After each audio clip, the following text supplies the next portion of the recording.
Ang Solus Christus Church of God ay itinatag noong January 2025 sa pamamagitan ng biyaya ng Diyos at ng iisang pangitain ng kanyang mga tapat na lingkod. Ang makita ang mga buhay na binabago ng Ebanghelyo ni Hesu Kristo. Ang nagsimula bilang munting pagtitipon ay unti-unting naging isang pamilya na nagkakaisa sa pagsamba, pananalangin at pagtuturo ng salita ng Diyos. Sa puso ng iglesyang ito ay ang paninindigang Solus Christus na nangangahulugang Christ alone.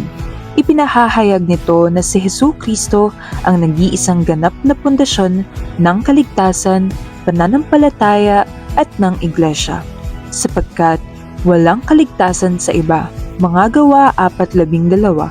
Siya ang ulo at saligan ng iglesia sapagkat walang sino mang makapaglalagay ng ibang pundasyon liban sa nailagay na si Hesu Kristo.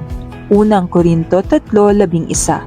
At siya lamang ang nag-iisang tagapamagitan sa pagitan ng Diyos at ng tao. Unang Timoteo 2:5. Bilang isa sa 5 solas ng Reformation, ang Solus Christus ay patuloy na nagsisilbing paalala sa misyon ng iglesia, ang ipangaral at ituro na si Hesu Kristo lamang ang sapat at pinakamataas na pag-asa ng sangkatauhan. Bago pa man ang formal na pagtatag ng iglesia, may mga kapatid na wala pang iglesyang nadadaluhan. Dahil dito, hiniling kay Pastor Gerald Mesinas na pansamantalang manguna sa isang online worship service upang magpatuloy sa pagsamba sa pamamagitan ng teknolohiya dahil wala pang pisikal na iglesia na paggaganapan ng worship service. Siya ay hindi nag-atubili kaya noong December 15, 2024, itinaos ang kauna-unahang online worship service ng SCCG na sinundan pa noong December 22, 2024. Sa kabila ng distansya, ang mga mananampalataya ay pinagbuklod ng iisang layunin, ang sambahin ang Diyos.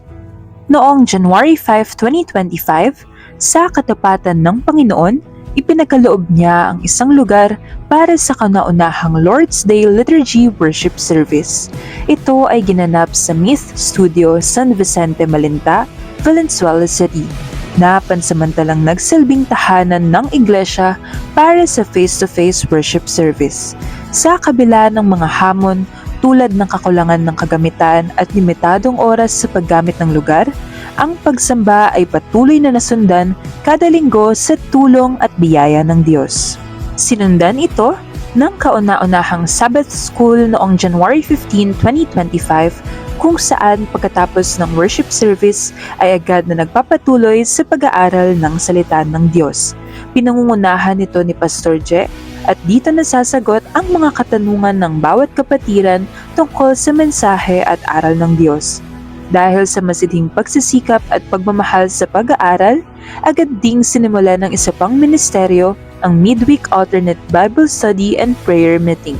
Sa gawaing ito, ang pastor ay nagbabahagi ng mga piling talata na binabasa sa kani-kanilang tahanan bilang panahon ng panalangin at debosyon. Ito ay ginaganap mula 8 p.m. hanggang 10 p.m.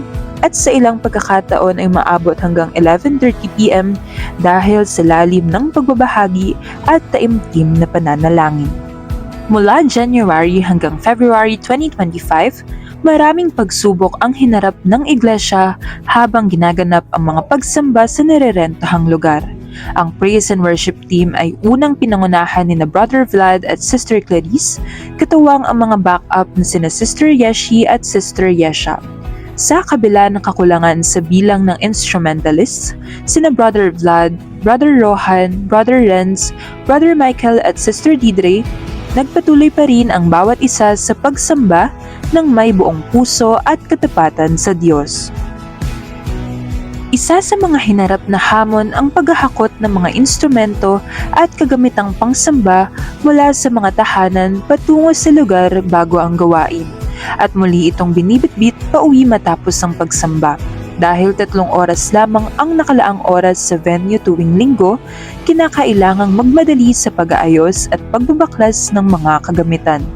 Ang mga practice ay ginagawa lamang sa tahanan ng kapatid na Vlad tuwing Sabado, isang malinaw na larawan ng sakripisyo at dedikasyon ng bawat kasapi ng pamilya ng iglesia. Dahil sa patuloy na hirap ng paghahakot ng mga kagamitan at limitasyon sa pagrenta ng lugar, nagkaisa ang mga miyembro ng iglesia sa pagtutulungan upang maghanap ng mas permanenteng tahanan. Sa panalangin, pag-uusap at sama-samang pagsusumikap, naging malinaw ang hangaring magkaroon ng isang lugar na hindi lamang magagamit sa pagsamba, kundi maging tahanan ng paglago ng buong pamilya ng iglesia.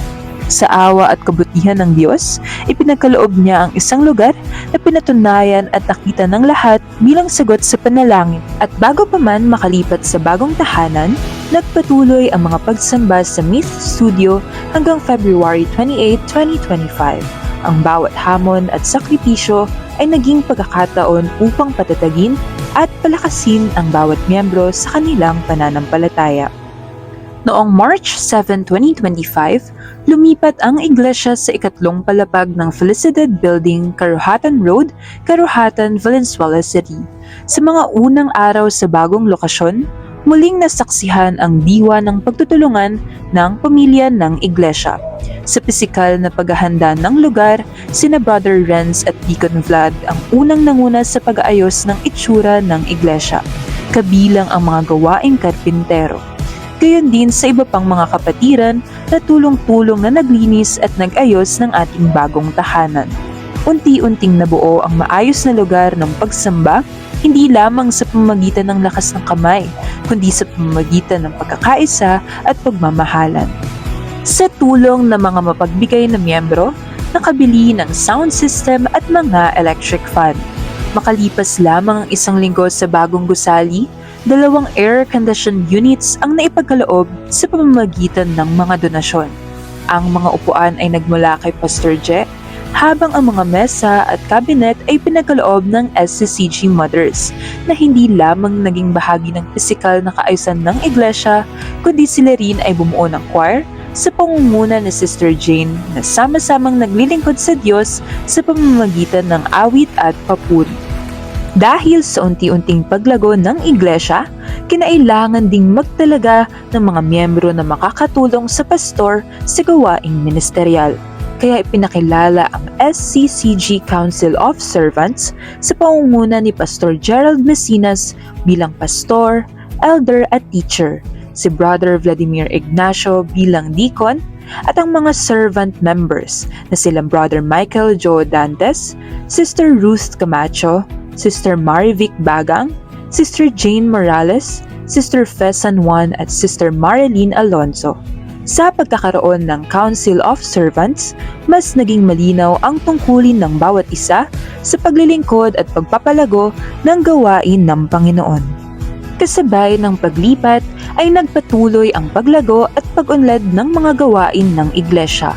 Dahil dito, naimbitahan ang mga kapatid at kaibigang pastor tulad nila Pastor Ferdinand Rosales, Pastor Christian Levin at Brother Mark Gupit upang maghatid ng salita ng Diyos sa ginagawang liturgy service. Bukod dito, nagkaroon ng pagkakataon para sa joint fellowship kasama ang Missions Bible Ministry and Church na nagpalalim ng koneksyon at pakikisa ng mga miyembro sa gawain ng Panginoon. Noong October 19, 2025, isinagawa ang SCCG Covenant Membership o Oath-Taking Ceremony. Sinundan ito ng kauna-unahang In Christ Alone Conference noong November 15, 2025 na ginanap sa iglesia. At noong December 14, 2025, idinaos ang Year-End Thanksgiving Fellowship bilang pasasalamat sa lahat ng biyayang tinanggap sa buong taon. Mabilis na lumipas ang isang taon. Bagamat dumaan sa maraming hamon at sakripisyo sa simula, nananatiling tapat ang Panginoon sa kanyang mga anak na patuloy ding nananatiling tapat sa kanya.